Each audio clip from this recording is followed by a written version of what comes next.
कुमार जी के स्वागत के लिए बैठे हैं श्री अनिल कुमार सिंह। उनको मैं आमंत्रित कर रहा हूं कि कृपया आके पुष्पगुच्छ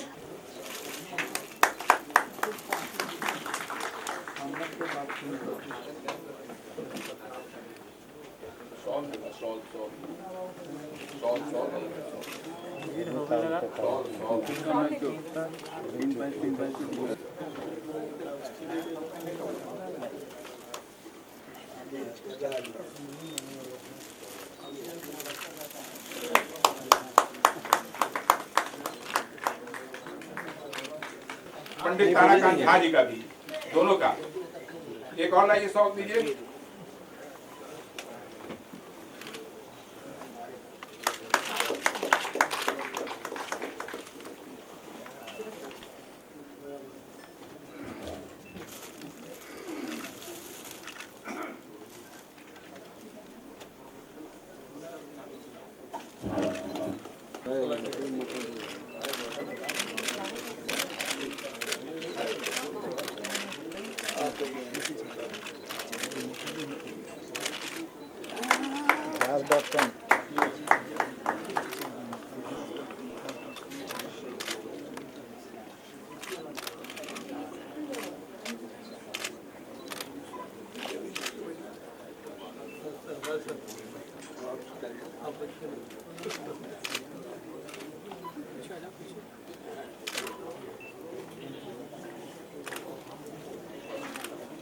के रूप में कांत झा जी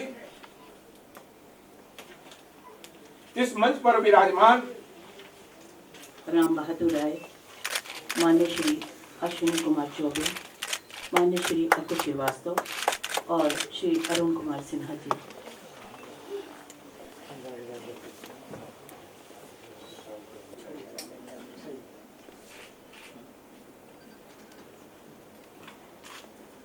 डॉक्टर राम शोभित सिंह जी।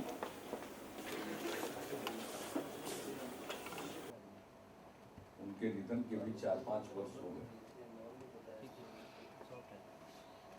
और मैं अभिजीत कश्यप जी को और उनके तमाम साथ जुड़े हुए और स्मृति न्यास से जुड़े हुए लोगों को मैं बधाई देता हूँ कि उन्होंने स्वर्गीय शैलेंद्र जी की स्मृति को अक्षुण्ण रखने के लिए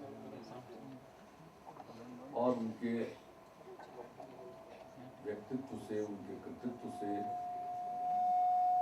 नई पीढ़ी को अवगत कराने के लिए न्यास का गठन किया है और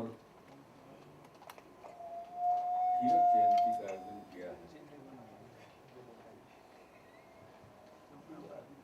साल भर कार्यक्रम चलेगा और इस प्रकार के कार्यक्रमों के जरिए उनके काम का ठीक ढंग से प्रचार प्रसार किया जा सकेगा और मेरा पक्का विश्वास है कि उनके लेखों को, उनके भाषणों को संकलित करके पुस्तक का आकार देकर उसको आप प्रकाशित करेंगे और ये चीजें स्थायी होती हैं और इसके जरिए लोग उनके विचारों से अवगत हो सकेंगे और उन्होंने क्या किया। उनके साथ सांसद के रूप में काम करने का भी हमारा तजुर्बा है और ऐसे भी जेपी आंदोलन के कार्यकर्ता के नाते हम लोगों को भी इस बात का अनुभव है जिस ढंग से शैलेंद्र जी की सक्रियता थी, एक राजनेता के भी रूप में, एक साहित्यकार के रूप में, कवि के रूप में, यानी जो उनका बहुआयामी व्यक्तित्व था उसकी झलक मिलती रही है हम लोगों को। और आज ये और खुशी की बात है कि इस अवसर पर व्याख्यान माला की शुरुआत हो रही है और राम बहादुर भाई आए हैं पहला व्याख्यान देने के लिए, तो बहुत ही उपयुक्त व्यक्ति का चयन इस व्याख्यान माला के लिए इस न्यास ने किया है, इसके लिए मैं बधाई के पात्र हूँ। राम बहादुर भाई 74 आंदोलन में यहाँ नेतृत्व की भूमिका में थे, संचालन समिति के भी सदस्य थे और उनके साथ आंदोलन के दौरान न जाने कितनी बार चर्चा करने का अवसर मिला होगा, उनकी बात सुनने का अवसर मिला होगा। लेकिन बाद में राजनीति से अलग हटकर पत्रकारिता के क्षेत्र में गए और ये अवसर तो नहीं है, लेकिन यह भी एक बहुत ही खास बात है। यानी जो आंदोलन था और उस आंदोलन का जितना बड़ा प्रभाव था और जिन दलों से लोगों की संबद्धता थी, उन दलों में उनका जो व्यक्तित्व और उभरा था सारे लोगों का, या जिनका किसी दल से सरोकार नहीं था, उनको सब अपने अपने दल में शामिल करने के लिए प्रयासरत रहते थे। तो राम बहादुर भाई की जो ऊंचाई थी, तो ये बहुत आसानी से राजनीतिक दल में ऊंचे ओहदे पर पहुंचते, संसद में जाते, सरकार में जाते, लेकिन उन्होंने दूसरा रास्ता चुना। तो ऐसे व्यक्ति का चयन करना व्याख्यान माला की शुरुआत करने के लिए ये अपने आप में एक बहुत अच्छी बात है, महत्वपूर्ण बात है। और मैं तो राम बहादुर भाई की बात सुनना चाहता था, लेकिन संयोग से पहले से ही हमारा रोहतास जिले का कार्यक्रम, इस कार्यक्रम की जानकारी मिलने के पहले से वो कार्यक्रम तय था, इसलिए मेरे सामने लाचारी है कि मैं उस कार्यक्रम को भी छोड़ नहीं सकता हूँ, उसको स्थगित नहीं कर सकता हूँ। वो भी कार्यक्रम किसी ने स्नेह से बुलाया है। अगर वो सरकारी कार्यक्रम होता, सरकार के द्वारा आयोजित कार्यक्रम होता, तो उसको आगे पीछे भी करते, लेकिन चूंकि लोगों के द्वारा आयोजित कार्यक्रम है तो उसमें स्वाभाविक रूप से जाना आवश्यक है। हम तो सुन नहीं पाएंगे राम बहादुर भाई को, लेकिन मुझे इस बात की बहुत प्रसन्नता है कि आप आए। मैं तुमको कहूँगा कि आप आते रहिए, हम लोगों में जो कमी हो उसको भी बतलाते रहिए।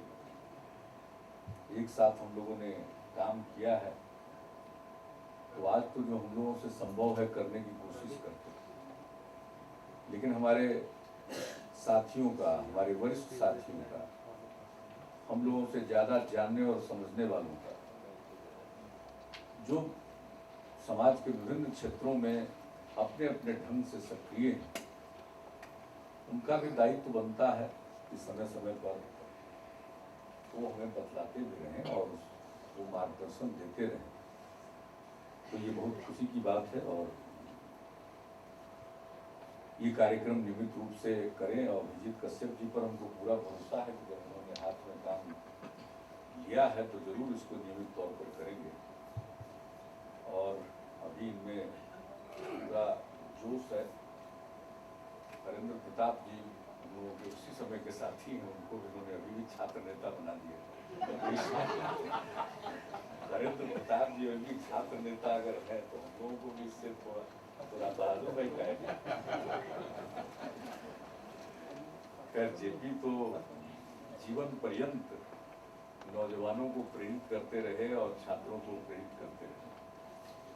जब तक वो जिए, मेरी समझ से कोई दूसरा व्यक्तित्व नहीं था जो देश की युवा पीढ़ी को के मन को अपनी तरफ खींच ले। ये गुण था, वैसे हमारे साथियों में भी गुण है। आज भले ही युवा न हो, लेकिन युवा वर्ग को का कुशल नेतृत्व कर सकते हैं, युवा वर्ग का कुशल मार्गदर्शन कर सकते हैं। तो अभिजीत जी पर मुझको पूरा भरोसा है। और शत्रुघ्न बाबू ने और उसके बाद अरुण जी ने भी स्वर्गीय शैलेंद्र नाथ श्रीवास्तव जी के मूर्ति का प्रश्न उठाया है। और जब मैं बैठा हुआ था तो तारा बाबू ने भी मुझे आज के कार्यक्रम से जुड़ा हुआ जो टाइप किया हुआ कुछ दस्तावेज है, उन्होंने मेरी तरफ खिसका दिया।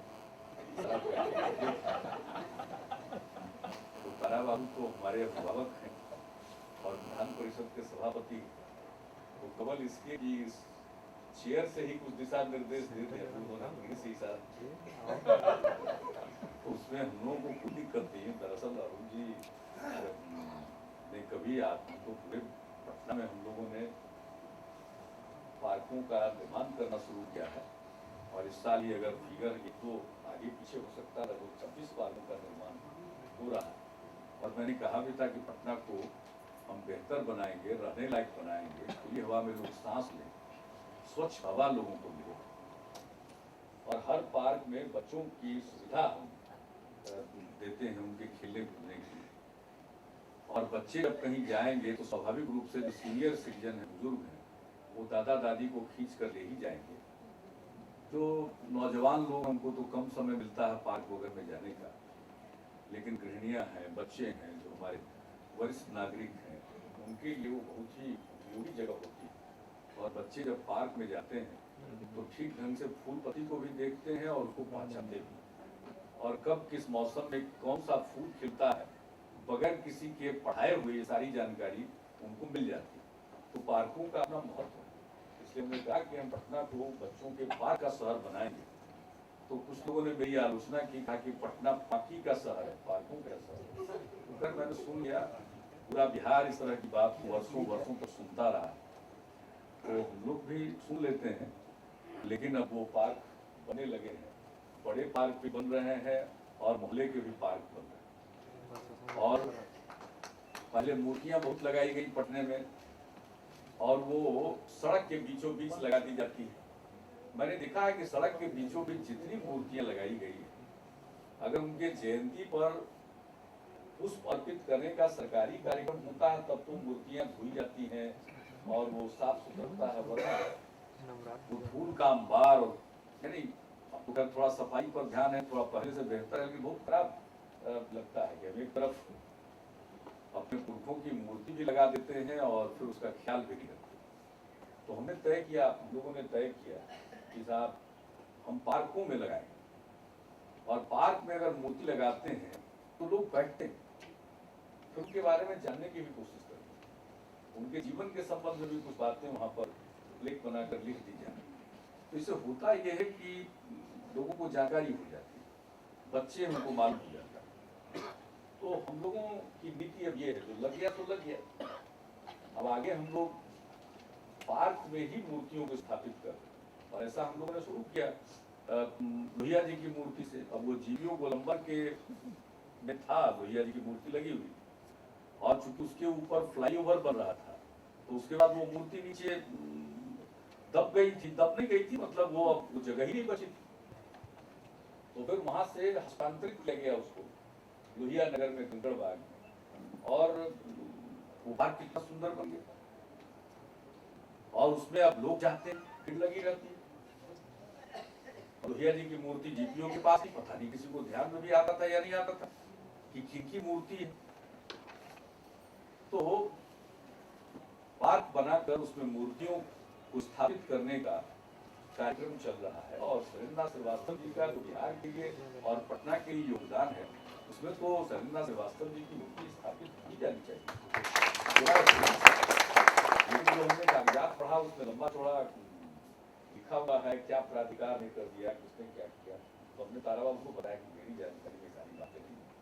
खैर उन बातों के बारे में तो अरुण जी और दूसरे अन्य लोगों को ज्यादा मालूम होगा, अभिजीत जी को मालूम होगा, लेकिन मैं इतना ही आपको कहूँगा, हम लोग बैठेंगे और उपयुक्त स्थल का चयन भी हम लोग कर लेंगे, और हम सारे पार्क बना रहे हैं और पूरे पटना में अनेक जगहों पर निर्मित हो गए। परंतु तो आपको मालूम है बुद्ध स्मृति पार्क का निर्माण हो रहा है, इन जो जेल परिसर था बाकी सेंट्रल जेल, अब वो जमीन कितनी कीमती थी आप कल्पना कर सकते हैं।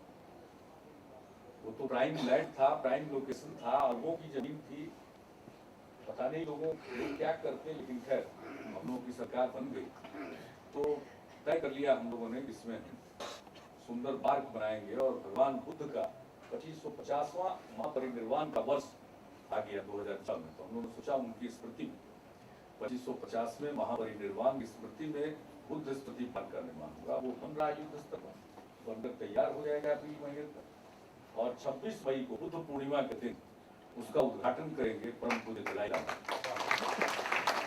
वहाँ पर उसका उद्घाटन करेंगे। हमारे साथियों ने कहा कि साहब इसमें बांकीपुर सेक्टर जेल रहा है, आज़ादी की लड़ाई से लेकर 74 आंदोलन तक लोग इस जेल में रहे हैं, तो उसकी भी कुछ स्मृति रहनी चाहिए। तो हमने उसमें निर्देश दिया है कि एक वॉच टावर और दीवार का एक हिस्सा घेर कर उसको भी रखा जाए, ताकि उसमें ये भी जानकारी हो कि एक ऐसा जेल था जिसमें स्वतंत्रता संग्राम करने की सेनानी रहे।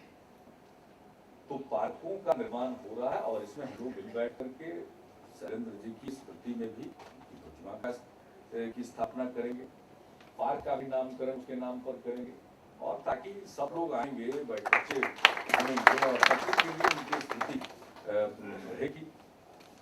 तो ज़्यादा कुछ नहीं करते हुए फिर से आयोजकों को मैं धन्यवाद देता हूँ। राम बहादुर भाई का विशेष तौर पर स्वागत करता हूँ और स्वर्गीय शैलेंद्र श्रीवास्तव जी के चरणों में श्रद्धासुमन अर्पित करते हुए अपनी बात को समाप्त करता हूँ। आज जो यह प्रस्ताव माननीय मुख्यमंत्री जी के द्वारा आया है, निश्चित तौर पर हम सभी उनके प्रति हृदय से आभार व्यक्त करते हैं और उनको धन्यवाद देते हैं कि आने वाला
ठीक था।